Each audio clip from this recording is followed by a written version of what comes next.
Et si le Cameroun était arrivé à un carrefour où chaque pas en avant pouvait soit ouvrir une nouvelle route, soit révéler un précipice? Depuis le 12 octobre 2025, le climat politique ne ressemble plus tout à fait à ce qu'il était. Officiellement, les institutions sont en place, les bureaux sont ouverts, les décisions tombent. Mais dans les discussions, dans les regards, dans les débats enflammés des carrefours, une question revient sans cesse. Où va le pays? Aujourd'hui, une proposition fait parler. Une proposition qui ne laisse personne indifférent. Mettre en place un conseil de transition. Autour de la table, des figures majeures du pouvoir, de l'opposition et de la société civile. Parmi les noms cités, celui de Ferdinand Ngo. Solution audacieuse ou manœuvre risquée. Voie de sortie ou nouvelle équation à plusieurs inconnus. Ce soir, on décortique, sans passion excessive, sans attaque personnelle, mais sans détour non plus. Bonsoir à toutes et à tous. Vous êtes sur Radar 237, la plateforme qui observe l'actualité camerounaise avec lucidité, exigence et responsabilité.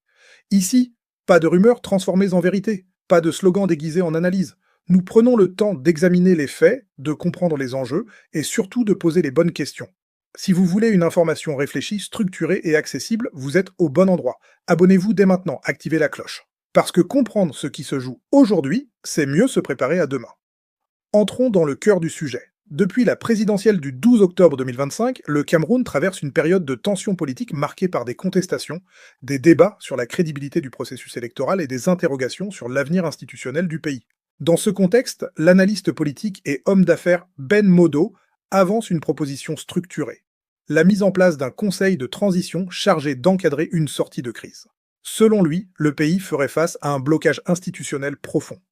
Il estime que le climat actuel ne permettrait ni une élection crédible immédiate, ni un simple remaniement capable d'apaiser les tensions. D'où l'idée d'un organe transitoire regroupant les principales forces en présence. Les noms évoqués ne sont pas anodins. Ferdinand Ngo pour la présidence, Joseph Dion Ngout pour la primature, Issa Chiroma Bakary et Maurice Kamto pour l'opposition, et une figure de la société civile comme Achille Mbambe. L'objectif affiché serait clair, restaurer la confiance, engager des réformes et préparer de nouvelles élections dans un climat apaisé. Mais derrière cette architecture politique se cachent des enjeux complexes.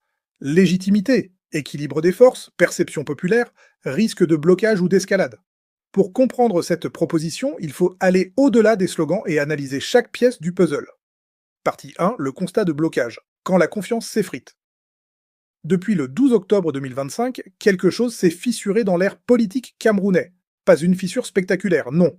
Pas un tremblement de terre visible à l'œil nu, mais une fissure lente, profonde, presque silencieuse, comme une maison solide en apparence, mais dont les murs commencent à craquer de l'intérieur. Selon Ben Modo, le problème dépasse une simple élection contestée, il parle d'un système devenu incapable de convaincre, et en politique, quand la confiance disparaît, même les décisions les plus simples deviennent suspectes.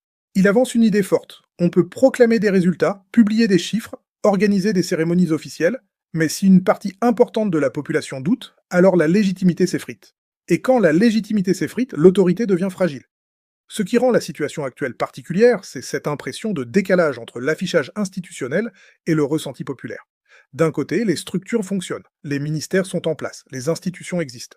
De l'autre, dans les discussions quotidiennes, dans les marchés, dans les taxis, dans les campus, beaucoup parlent d'un malaise profond.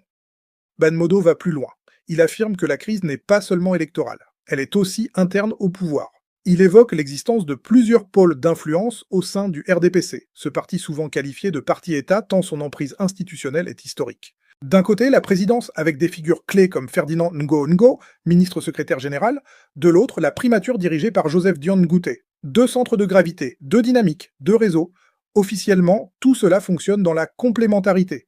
Officieusement, certains observateurs parlent de rivalité, de tensions feutrées, de lutte d'influence. Rien d'inhabituel en politique, diront certains. Mais dans un contexte de contestation électorale, chaque fissure interne prend une dimension plus grande. Ben Modo parle d'un leadership devenu flou. Il évoque une situation où les lieutenants seraient devenus plus visibles que le chef lui-même. Une image forte, une manière de dire que le pouvoir semble dispersé, moins centralisé qu'auparavant. Et dans un pays où la figure présidentielle a toujours été le centre de gravité absolue, cette perception change beaucoup de choses. Autre élément central de son analyse, l'opposition. Selon lui, l'opposition serait sortie renforcée dans l'opinion, indépendamment des résultats officiels. Pourquoi? Parce qu'une partie de la population estime que l'alternance aurait dû se produire. Il cite notamment Issa Chiroma Bakary, dont il critique le silence après l'élection.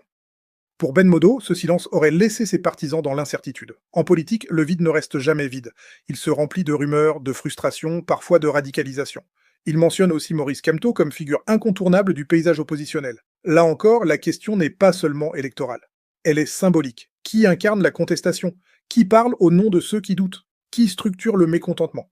Car c'est bien de cela qu'il s'agit, une tension latente. Benmodo affirme qu'aucune nouvelle élection ne peut être crédible tant que le système lui-même n'est pas réformé. Une affirmation lourde. Cela signifie que le problème ne serait pas conjoncturel, mais structurel. En clair, organiser un nouveau scrutin sans revoir les règles du jeu reviendrait, selon lui, à rejouer le même match avec le même arbitre, sur le même terrain, avec les mêmes soupçons. Et là, la question devient sérieuse. Peut-on gouverner durablement dans un climat où une partie significative des citoyens doute de la sincérité du processus électoral? Peut-on réformer sereinement quand chaque décision est interprétée comme une manœuvre stratégique? Benmodo parle d'un pays sans tête. L'expression est provocatrice. Elle vise à décrire un sentiment de flottement. L'idée que les grandes orientations tardent, que les décisions majeures semblent suspendues. Il évoque un blocage qui durerait depuis 2 ans et qui entrerait, selon lui, dans une phase plus dangereuse. C'est ici que son analyse devient plus alarmiste. Il suggère que si rien n'est fait, la tension pourrait monter d'un cran, que l'immobilisme pourrait être plus risqué que l'action. Mais attention, il ne parle pas de chaos immédiat, il parle d'un risque progressif, d'une usure, d'un système qui continue de fonctionner, mais avec moins d'adhésion. Et en politique, l'adhésion est une monnaie précieuse. Ce qui rend cette situation délicate, c'est que chaque camp a sa lecture des événements. Pour les partisans du pouvoir en place, les institutions ont suivi les procédures prévues par la loi. Les résultats ont été proclamés. L'ordre constitutionnel est maintenu. Pour une partie de l'opposition et de la société civile, la question centrale reste celle de la crédibilité du scrutin. Entre ces deux lectures, le fossé semble large. Benmodo insiste sur un point. Tant que ce fossé n'est pas comblé, toute décision majeure risque d'être contestée. Même un simple remaniement gouvernemental pourrait être perçu comme une manœuvre politique plutôt qu'un ajustement administratif. Et c'est là que son argumentation prend forme. Il ne s'agit plus seulement de savoir qui a gagné ou perdu. Il s'agit de savoir comment restaurer la confiance. Parce que sans confiance, chaque nomination devient suspecte. Chaque décret devient polémique. Chaque silence devient interprétation. Le Cameroun, selon cette analyse, se trouve dans un moment charnière. Un moment où les institutions existent, mais où leur capacité à fédérer est questionnée. Et lorsque la confiance populaire s'effrite, la stabilité repose davantage sur l'équilibre des forces que sur l'adhésion collective. Benmodo met aussi en garde contre une autre tentation, le passage en force. Dans un contexte de tension, toute décision perçue comme unilatérale pourrait accentuer les fractures. Et plus les fractures s'élargissent, plus il devient difficile de revenir au dialogue. Son constat est donc simple, mais lourd de conséquences. Le problème actuel ne peut pas être résolu par les mécanismes habituels, ni par un simple discours, ni par une déclaration officielle, ni même par une nouvelle élection sans réforme. Il parle d'un système à repenser, d'un leadership à redéfinir, d'un équilibre à reconstruire. En résumé, pour lui, le blocage actuel repose sur 3 éléments majeurs. Une crise de confiance électorale, des tensions internes au pouvoir, et une opposition qui revendique une légitimité renforcée dans l'opinion. Un triangle instable. Et lorsqu'un triangle politique devient instable, chaque mouvement peut le faire basculer.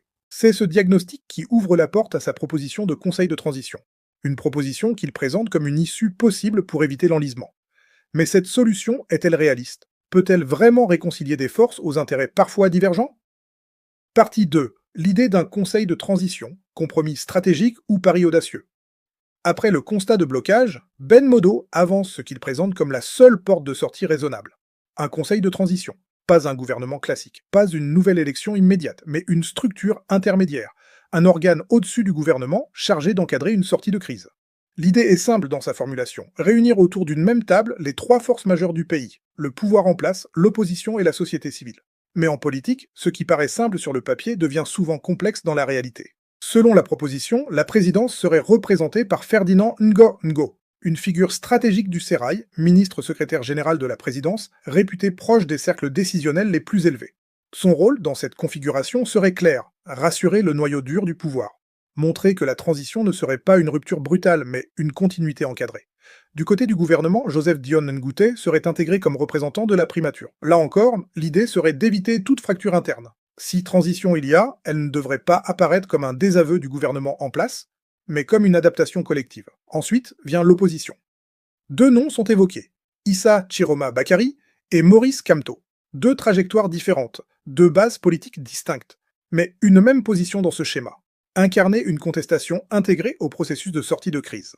Enfin, La société civile. Ben Modo cite notamment Achille Mbembe ou Mba Mba. L'objectif ici serait symbolique autant que stratégique. Introduire une voie intellectuelle ou citoyenne pour éviter que le Conseil ne soit perçu comme un simple arrangement entre politiciens. Au total, 5 personnalités, 5 sensibilités, 5 centres d'influence. La logique avancée est celle de l'équilibre. Chacun rassure les siens, chacun contrôle ses troupes, chacun évite que ses partisans ne se sentent exclus. C'est une vision très africaine de la gestion des crises. On ne casse pas la maison, on renforce les piliers pour qu'elle tienne encore debout. Mais une question surgit immédiatement. Qui désigne ses représentants? Et au nom de quelle légitimité parle-t-il? Car dans une démocratie moderne, la légitimité vient du vote. Or ici, il s'agirait d'un organe issu d'un compromis politique, pas d'un scrutin populaire. Ben Modo répond indirectement à cette critique en affirmant que le système actuel ne permet plus un scrutin crédible. Donc, avant de voter, il faudrait réformer. Et pour réformer, il faudrait un cadre neutre, d'où le Conseil. Dans sa vision, ce Conseil ne gouvernerait pas directement, il superviserait un gouvernement négocié, un exécutif conscient qu'il dépend d'un organe collégial représentant les grandes forces nationales. Autrement dit, le centre du pouvoir ne serait plus concentré dans une seule figure, mais réparti entre plusieurs acteurs. Cela peut apparaître comme un antidote aux tensions actuelles. Mais cela peut aussi créer un nouveau jeu d'équilibre fragile. Car quand 5 personnalités doivent s'entendre sur chaque décision stratégique, le risque de blocage n'est jamais loin. Autre élément majeur de la proposition, la durée. Ben Modo évoque un mandat de 3 à 5 ans en cas de vacance du pouvoir, avec une base légale accordée par le Parlement. 3 à 5 ans, ce n'est pas une parenthèse.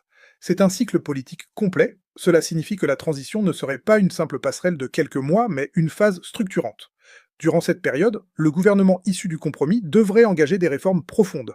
Réforme électorale, révision des mécanismes de contrôle, restauration de la confiance. L'objectif final serait d'organiser des élections jugées transparentes et incontestables. Sur le plan théorique, la proposition a une cohérence, elle reconnaît l'existence des rapports de force. Elle tente de les intégrer plutôt que de les nier. Mais sur le plan pratique, plusieurs défis apparaissent. Premier défi, la confiance mutuelle. Les acteurs cités ont des visions différentes du pays, des ambitions différentes, des bases militantes parfois méfiantes les unes envers les autres. Deuxième défi, la perception populaire. Une partie de l'opinion pourrait saluer un compromis, une autre pourrait y voir un arrangement entre élites pour préserver leurs intérêts. Troisième défi, le rôle du président Paul Biya. Selon la proposition, il pourrait signer un décret créant ce conseil. Ce serait un geste fort. Un geste qui marquerait une reconnaissance officielle de la crise, mais ce geste impliquerait aussi un partage du pouvoir inédit. Et dans les systèmes fortement centralisés, le partage du pouvoir est rarement une décision anodine. Il faut également se poser une autre question. Que devient le Parlement dans ce schéma? Il serait appelé à légitimer le Conseil en lui accordant un mandat. Cela suppose un consensus parlementaire. Or, dans un climat de polarisation, obtenir ce consensus n'est jamais automatique. Ben Modo insiste pourtant sur un point. Selon lui, c'est le seul chemin pour éviter l'escalade. Il présente le Conseil non pas comme une option parmi d'autres, mais comme une nécessité stratégique. Son argument central repose sur une idée, mieux vaut un compromis imparfait qu'un affrontement ouvert. Dans son raisonnement, chaque camp aurait quelque chose à perdre dans une radicalisation. Le pouvoir risquerait l'isolement, l'opposition risquerait la frustration permanente, la société civile risquerait la marginalisation. Le Conseil serait donc un espace de respiration politique. Mais une respiration ne suffit pas toujours à guérir une crise. Elle peut apaiser, elle peut retarder, elle peut préparer.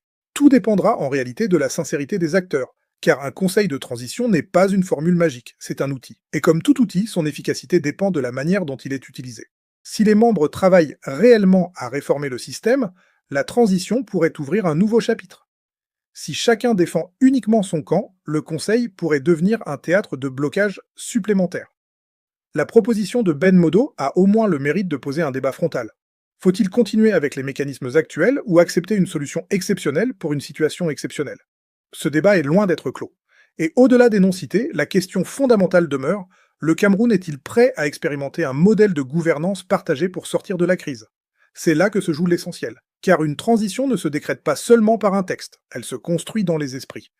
Dans la prochaine partie, nous examinerons les enjeux profonds et les risques qu'un tel conseil pourrait entraîner pour l'équilibre institutionnel du pays. Partie 3, les enjeux et les risques. Entre équilibre fragile et calcul politique, quand on parle de conseil de transition, certains entendent déjà le mot solution. D'autres, plus prudents, entendent surtout le mot risque. Parce qu'en politique, surtout chez nous, chaque solution vient avec son jumeau caché, la conséquence imprévue. L'idée de réunir autour d'une même table des figures comme Ferdinand Ngo Ngo, Joseph Dion Ngute, Issa Chiroma Bakary, Maurice Kamto est une personnalité de la société civile paraît audacieuse. Sur le papier, c'est presque harmonieux, comme un orchestre où chaque instrument jouerait enfin la même partition. Mais dans la réalité, la question centrale reste celle-ci. Qui dirige réellement? Un conseil composé de fortes personnalités, chacune avec son réseau, ses partisans, ses ambitions. Peut-il fonctionner sans rivalité interne? Peut-il prendre des décisions rapides dans un contexte de crise? Car un pays ne se gère pas uniquement avec des réunions. Il faut trancher, décider, arbitrer. Et lorsqu'aucun membre n'a une autorité supérieure aux autres, chaque décision devient une négociation. Chaque réforme devient un compromis. Chaque compromis peut être perçu comme une concession. Premier enjeu, la légitimité. Un conseil de transition serait-il perçu comme une solution nationale ou comme un arrangement entre élites politiques? Une partie de la population pourrait y voir un geste d'apaisement. Mais une autre pourrait se demander, où est le peuple dans tout ça? Qui l'a consulté? Dans un contexte déjà marqué par la contestation électorale, toute structure non issue d'un vote direct risque d'être scrutée avec suspicion. Deuxième enjeu, l'équilibre des forces. Si le Conseil est composé de représentants du pouvoir, de l'opposition et de la société civile, encore faut-il que cet équilibre soit réel, car en politique, la représentation symbolique ne suffit pas toujours. Ce qui compte, c'est le pouvoir réel d'influence. Si une partie estime qu'elle est minorisée dans les décisions, l'attention pourrait simplement se déplacer de l'espace public vers l'intérieur du Conseil. Et là, le blocage changerait de lieu, mais pas de nature. Troisième enjeu, le temps. 3 à 5 ans de transition, ce n'est pas une courte parenthèse, c'est presque un mandat complet. Pendant cette période, le Conseil devrait engager des réformes profondes, réforme du système électoral, révision des mécanismes de transparence, peut-être même des ajustements institutionnels plus larges. Mais réformer, c'est toucher aux intérêts établis, et chaque réforme crée des gagnants et des perdants. La question devient alors stratégique. Les membres du Conseil accepteront-ils des changements qui pourraient affaiblir leur propre réseau? En politique, on soutient les réformes, jusqu'au moment où elles menacent son propre camp. Quatrième enjeu, la perception internationale. Sans sortir du contexte national, il faut reconnaître qu'un pays qui entre en transition envoie un signal fort. Certains partenaires pourraient saluer l'initiative comme une preuve de maturité politique. D'autres pourraient y voir une instabilité prolongée. Or, dans une économie interconnectée, la perception compte presque autant que la réalité. Cinquième enjeu, la sécurité et la stabilité interne. Ben Modo évoque le risque d'escalade si aucune solution n'est trouvée. Mais paradoxalement, une transition mal gérée pourrait aussi alimenter des tensions. Si certains groupes estiment que le Conseil ne représente pas véritablement leurs aspirations, ils pourraient contester sa légitimité. Et dans un climat déjà polarisé, la contestation peut vite prendre une ampleur inattendue. Il y a aussi un enjeu plus subtil, celui de l'autorité symbolique. Depuis des décennies, le système politique camerounais repose sur une figure présidentielle forte, un centre de gravité clair, un point de décision identifiable. Un conseil collégial changerait profondément cette culture politique. Le pouvoir deviendrait partagé, discuté, négocié en permanence. Pour certains, ce serait un progrès démocratique. Pour d'autres, une dilution de l'autorité. Et dans un pays habitué à une verticalité du pouvoir, la transition vers une gouvernance horizontale ne se ferait pas sans ajustement. Autre risque, la fragmentation de l'opposition. Inclure certains leaders au sein du Conseil pourrait renforcer leur position institutionnelle, mais cela pourrait aussi provoquer des divisions internes parmi leurs partisans. Certains pourraient considérer cette participation comme une stratégie intelligente. D'autres pourraient y voir une forme de compromis excessif. Même chose du côté du pouvoir. Une partie pourrait soutenir l'idée d'une transition encadrée. Une autre pourrait y voir un affaiblissement du système en place.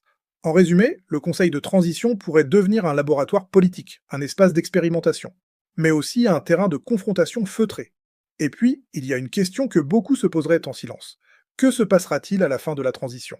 Les élections promises seront-elles réellement différentes? Les règles du jeu auront-elles changé de manière substantielle? Ou assistera-t-on à un retour progressif aux anciennes pratiques? Car une transition réussie ne se mesure pas seulement à son existence, mais à ses résultats concrets. Il ne suffit pas de réunir les acteurs, il faut produire des réformes crédibles, visibles, applicables. Dans le cas contraire, la déception pourrait être plus grande encore. Malgré ces risques, il faut reconnaître que la proposition a un mérite. Elle met sur la table la question du dialogue structuré. Plutôt que de laisser les tensions s'accumuler, elle propose un cadre formel de discussion. Mais le dialogue, pour être efficace, doit être sincère. Il doit aller au-delà des discours publics. Il doit accepter les concessions réelles. Et c'est là que tout se jouera. Car le Cameroun ne manque ni de talent politique, ni d'intellectuels, ni de cadres compétents. Ce qui est en jeu aujourd'hui, c'est la capacité collective à dépasser les calculs immédiats pour penser l'intérêt général. Le conseil de transition, s'il voit le jour, ne serait ni une garantie de succès, ni une condamnation automatique à l'échec. Il serait une épreuve de maturité politique, une épreuve de responsabilité, une épreuve de confiance. Reste maintenant une interrogation majeure. Face à ces risques et ces enjeux, l'inaction serait-elle plus prudente ou plus dangereuse encore? Partie 4, l'option silencieuse, ne rien faire et regarder le temps décider.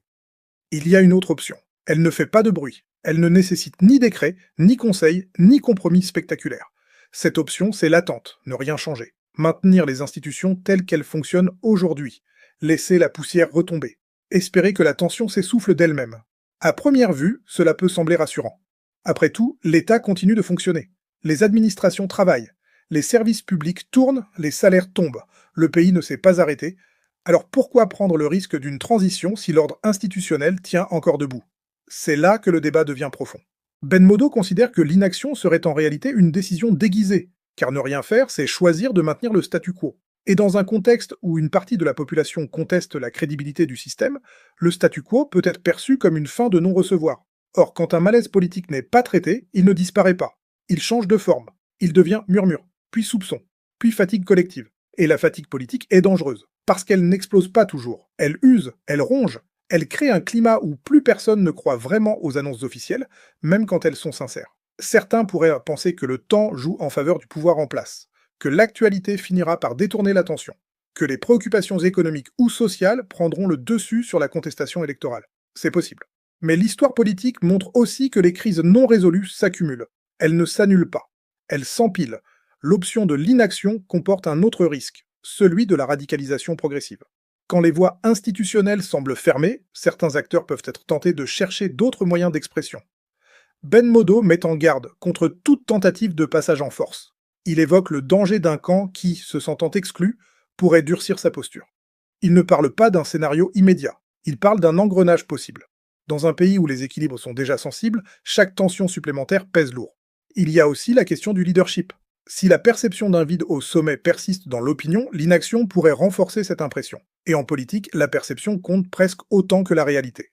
Un pays peut fonctionner administrativement tout en donnant l'impression d'être en attente d'une décision forte, en attente d'un signal clair, en attente d'un cap. Or, gouverner, ce n'est pas seulement gérer, c'est orienter. Les partisans du statu quo pourraient répondre que toute transition crée une incertitude. Qu'ouvrir la porte à un conseil de transition, c'est reconnaître une crise et donc fragiliser l'image de stabilité. C'est un argument audible. Mais l'autre camp pourrait rétorquer qu'ignorer la crise ne la rend pas invisible. Au contraire, cela peut amplifier le sentiment que les préoccupations populaires ne sont pas prises en compte. Dans ce débat, il n'y a pas de solution confortable. L'inaction protège la continuité institutionnelle à court terme. Mais elle peut alimenter le doute à long terme. Autre dimension importante, la jeunesse. Une grande partie de la population camerounaise est jeune. Elle observe, elle compare, elle discute, elle questionne. Si elle perçoit que les débats politiques se répètent sans changement concret, elle peut se détourner progressivement de la participation civique. Et une jeunesse désengagée est un signal inquiétant pour toute démocratie. À l'inverse, une transition mal préparée pourrait aussi créer de la frustration si les attentes sont trop élevées. C'est donc un choix stratégique. Faut-il parier sur la stabilité apparente ou sur une réforme encadrée? Ben Modo tranche clairement en faveur d'une transition. Selon lui, attendre reviendrait à laisser les tensions s'installer durablement. Il présente l'inaction comme un chemin vers un durcissement progressif des positions. Mais d'autres voix pourraient estimer que les institutions actuelles disposent encore de marge de manœuvre pour corriger les dysfonctionnements sans passer par un organe exceptionnel. Le débat est ouvert. Ce qui est certain, c'est que le Cameroun traverse un moment délicat. Chaque décision aura un coût, chaque non-décision aussi. Dans ce contexte, l'option silencieuse n'est pas neutre, elle est politique. Elle envoie un message, soit celui de la confiance dans les mécanismes existants, soit celui d'une difficulté à engager une réforme d'ampleur. La vraie question devient alors la suivante. Quelle option offre la meilleure chance de restaurer durablement la confiance? Parce qu'au-delà des noms, des fonctions et des calculs stratégiques, le cœur du problème reste la confiance. Confiance dans le processus électoral.